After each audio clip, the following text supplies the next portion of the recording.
Man, I'm blessed, highly favored. Just working, glad to be still around, still doing this thing we call comedy, this entertainment business. I'm still out here working, still grinding. I grind. I tell everybody I'm like James Brown myself. I'm the hardest working guy in town. I stay working, stay trying to stay relevant, stay out there, and always, looking out for the other young comics, other comics, and bringing them up at the same time. So, tell us a little bit about yourself. Well, first I'm a man of God, and then I'm a husband, and I'm a father, I'm an uncle, businessman, writer, director, playwright, actor.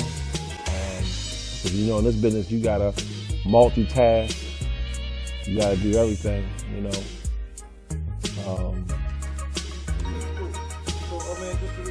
What made you get into comedy? Well, it all started years ago. I just got out of the military, and my sister came home, and she said, my sister Sheila Gaskins, who was another comic, and she said, I did stand-up comedy. I said, yeah, where you doing that? And she told me where. She said, with this guy named Ricky Shackelford. I said, oh yeah. I said, all right, I want to check it out. And she told me where she performed at. I went down and met Ricky, and I was intrigued by the whole comedy atmosphere, because I always wanted to be a comedian, but I always wanted to be an actor more so. And so I had, met Ricky, and I told Ricky, I want to, see what this thing about comedy is about, and I want to try it. But at first, I used to be a videographer, so I was doing the same thing you doing. I used to bring a VHS camera out back in the day, the big giant one you put on your shoulder. I used to had the big tapes. I was a videographer. I used to videotape all his shows. I was going around videotaping shows, and come think I never got paid for it, but it was a good experience. And then I said one day I want to be in front of the camera instead of behind the camera. So I did my first stand-up comedy night at Gatsby's nightclub. I'll never forget it. I had all my family and friends come out. It was packed, and believe it or not, I did not bomb. That's hard to believe. I wrote some stuff down and tried it out, and I'll never forget that night. And then I was doing Gatsby's ever since. Every Saturday night, still doing stand-up comedy and working at Gatsby's. So, what are your most embarrassing moments? Probably getting on stage and doing a bit and it didn't work, or when the audience is not laughing at all. That's real embarrassing. You really start sweating. And I never forget, there was some times, it's only mostly your black audience. These ones are so hard, but you gotta come correct for them. You can't play around with them. And so I did a bit, and it didn't go over really well, and everybody looking at me like I just cut their cable off, So been in this game for quite some time. What do you feel most proud of? I'm proud of my accomplishments as far as, being able to perform for the troops in Kuwait, Afghanistan, Saudi Arabia, when I was in Japan, open up for Martin Lawrence, Dave Chappelle, Tommy Davidson, travel all over the country, been on BET Comic View, HBO The Wire, as a desk sergeant on that. So my most accomplishment, and then, able to have my mom come to my shows, and make her laugh. That's a good thing, because for years, I would never invite my mom to none of my shows. And so I started doing churches, and then it was a good feeling when she came out, my father, everybody else came out. My father's passed now, but I'm glad he got a chance to see me and got a chance to laugh. I was able to make him laugh, because he was always the person that made everybody laugh in the family. What is one of your most defining moments in your life as far as comedy? I guess when I started writing my stage plays, and then to write a stage play, and then having a cast, and then getting the response from the play, because my plays are mostly humorous and they spiritual at the same time. And then when you're able to do both, I feel like that's a turning point in my life, because I found my purpose then. I think that's what God wanted me to do. He wanted me to write these plays, to magnify him, to use him, and use these actors, use these, my skill of writing, and put it on paper, and then making it come in fruition on stage with a set and things of that nature. So yeah, my stage plays would probably be the most things. So if you wasn't doing comedy, what else would you be doing? That's a good question. I always wanted to be a state trooper, but with the incidents going on with the cops right now, I don't think it's too good. I probably would have been, if I wasn't doing comedy, I probably would have been probably a teacher or something dealing with the kids. So I like working with kids and children. Yeah, probably that,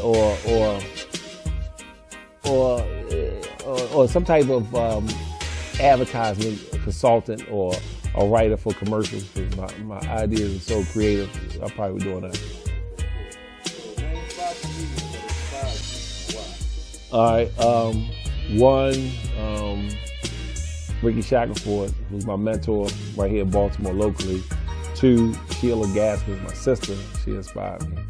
3, the Martin Lawrence. He was he the one that really made me think about characters and his improv and acting skills and the way he hosts and the way he used to host Def Comedy Jams. That's 3. 4, I like, of course, Eddie Murphy. He was my idol. And I do impressions too, so Eddie Murphy. And then 5th, I would probably say, probably had to be a female comic.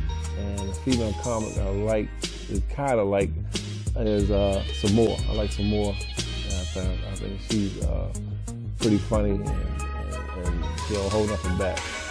And that's what I like about it.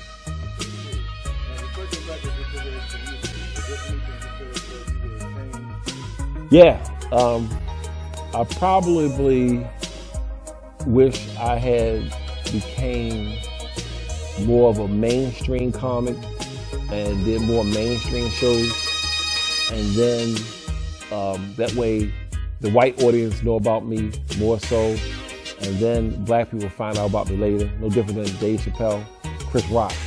A lot of people don't know Dave Chappelle and Chris Rock have been around for years, but they was mostly in the mainstream, and the white audience knew about them. And then when Def Jams came out and they did a segment on Def Jams, that's when the black people were like, who's this guy Chris Rock? Who's this guy Dave Chappelle? But they don't know. Dave Chappelle started when he was 16. And I remember Dave Chappelle was in DC Improv and in DC Comic Greenbelt and all these comic clubs. I was working with him when he was 16. And I was like maybe 17. I think I'm like a year older than him. And we were working in these clubs in 17, 18. But I wasn't 17, 18. I was at that age at the time. And these guys were known in the mainstream audience. And then it took Def Jam to these shows to bring them to light and then have them cross over when we knew about them for years. Mainstream is what you call, quote unquote, your white Caucasian audience, your corporate gigs, where you can make everybody laugh. People from from the quote unquote county, I would say. Then urban comedy is your hardcore thugs. They like to laugh. Hairdressers, the ladies, and especially the African Americans, where it's like they go through so much throughout the week, and then when they come to a comedy show, they have to laugh. And it gotta be a gut laugh. It gotta be hard. There gotta be something that they experience, that they know about, and that's what you call your urban comedy. Because there's a big difference between the two, and you gotta be able to do both.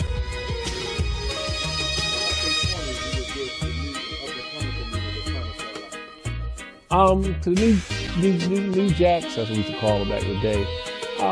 Just keep writing. Don't be in a rush.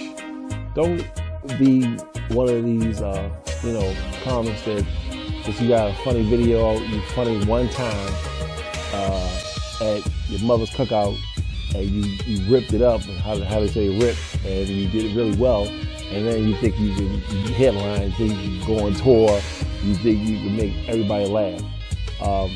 Learn your audience. That's one thing about young comedy. You gotta learn your audience. If you're performing in front of 65 and 50-year-old people and you see gray hair in the audience, you gotta do jokes that relate to them. You can't talk about Instagram to your grandmother and your grandfather, 75, 80. They don't know who you're talking about. You gotta go back and talk about Elvis, talk about, stuff that, Soul Train, something that they can relate to, that they grew up with, something they know. So you gotta learn your audience. Keep writing and stay on stage. You gotta stay on stage, because the more you do this, it's no different. Comedy is like riding a bike. The more you ride, the better you get. Next thing you know, you ride with one hand. Next thing you know, you ride with no hands. Next thing you know, you pop a wheelies. You doing tricks on your bike, and that's how comedy will get. You'll get better and better every time. So how do you spend your free time? Most of my free time, I'm writing, more plays, writing to enhance my play that I have. I'm writing other people's plays. Now I got to the point where people are coming to me who have a book or idea for a play. They will hire me to write it and turn it into a stage play. I've done like 7 to 8 of them in the last 4 or 5 years, where I turn people books into stage plays. So my free time, of course, is a family man. Like I said, I'm a husband and got kids, and my son is a quote unquote, my youngest son is a quote unquote basketball star. So try to spend time with my kids and grandkids, and just trying to be more of a father figure and just be around for the family and be, spend time with the family. You never know how long any of them gonna be there. So even yourself. What do you feel most proud of?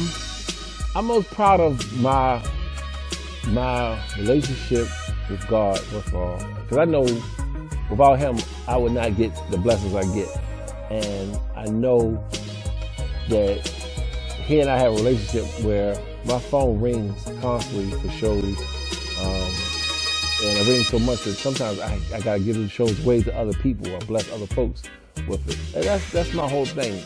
I think God put us on this earth to be a blessing to other people, to make them laugh, to be a blessing, to serve His people, to help His people. So I'm proud of that. I'm proud of the things I've done, the accomplishments I've done, the people who I've touched, the people who I've made laugh. Some comics, they get upset when they had a bad night and people ain't laughing. And I start thinking, think about all the people that you did make laugh. Think about all the millions of people that you did touch. I never forget this one time we're doing a show in Pennsylvania, and it was in like a redneck territory, redneck town, and there's a bunch of white people there. It had to been like 400 white people there. I just got off stage. I was headlining. Made the crowd, really laugh, really had a good time.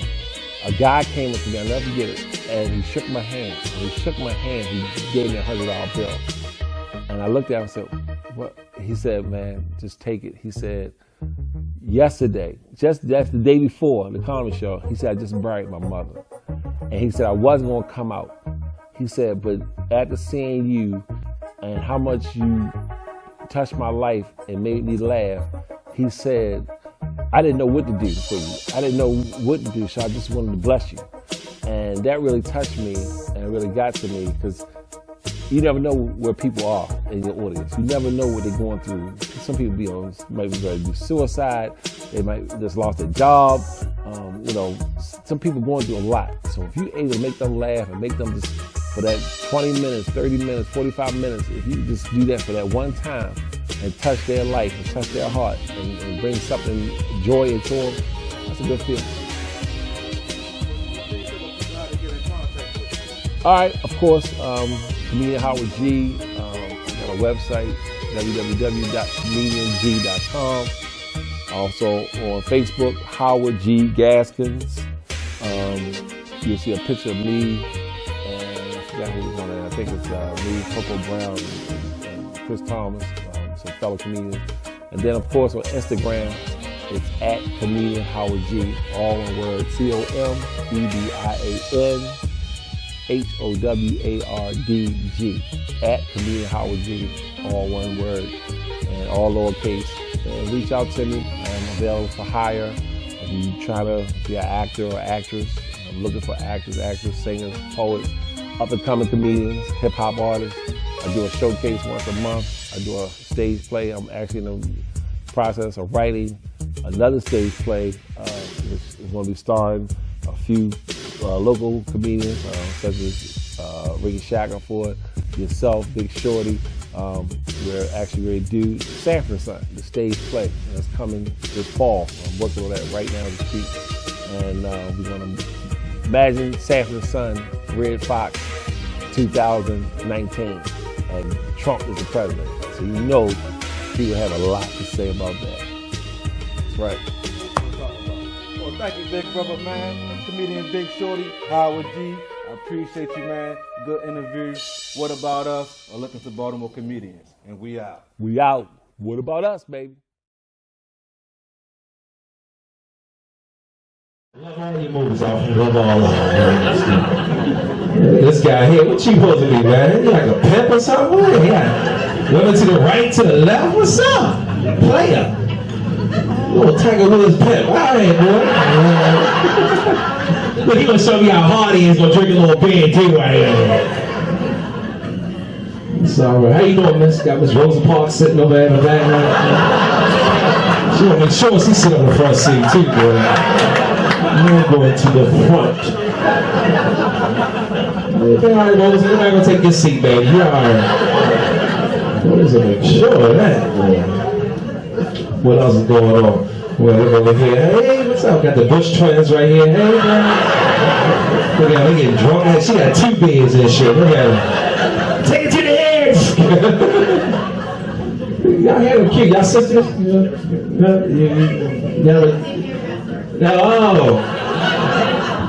Evidently you don't.